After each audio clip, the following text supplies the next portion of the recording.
समय पहले की बात है। एक घने जंगल में एक विशाल बरगद का पेड़ था।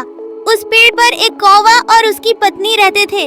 वे वहाँ आराम से अपने घोंसले में रहते और जीवन का आनंद लेते थे।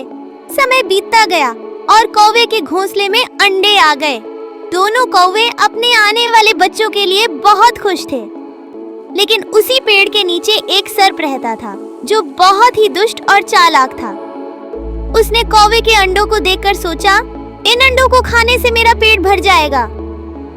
एक दिन जब कौवा और उसकी पत्नी भोजन की तलाश में बाहर गए हुए थे, सर्प ने घोंसले में जाकर सभी अंडों को निगल लिया।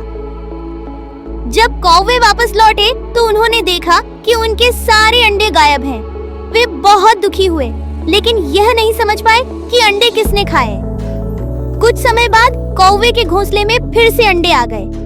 इस बार भी दुष्ट सर्प ने मौका पाकर उन अंडों को खा लिया। बार बार अंडों के गायब होने से कौवे बहुत चिंतित हो गए।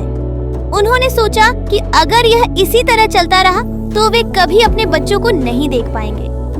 कौवे ने अपनी चिंता अपने एक बुद्धिमान मित्र से साझा की, जो एक अन्य पेड़ पर रहता था।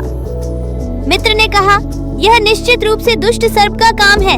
हमें इस समस्या का समाधान ढूंढना होगा, नहीं तो वह सर्प बार बार तुम्हारे अंडों को खाता रहेगा। बुद्धिमान मित्र ने कौवे को एक योजना सुझाई। उसने कहा, तुम्हें राजा के महल के पास जाना होगा। वहाँ तुम्हें रानी के गहनों का डिब्बा लेना है और उसे उस सर्प के बिल के पास गिरा देना है। जब राजा के सैनिक गहनों की तलाश में आएंगे तो वे सर्प को मार देंगे।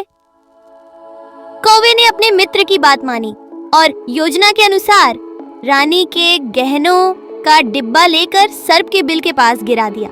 कुछ ही देर में सैनिक गहनों की तलाश में वहां पहुंच गए। उन्होंने गहनों के डिब्बे को देखा और सर्प को मार डाला। इस तरह कौवे ने अपनी समझदारी से दुष्ट सर्प से छुटकारा पा लिया।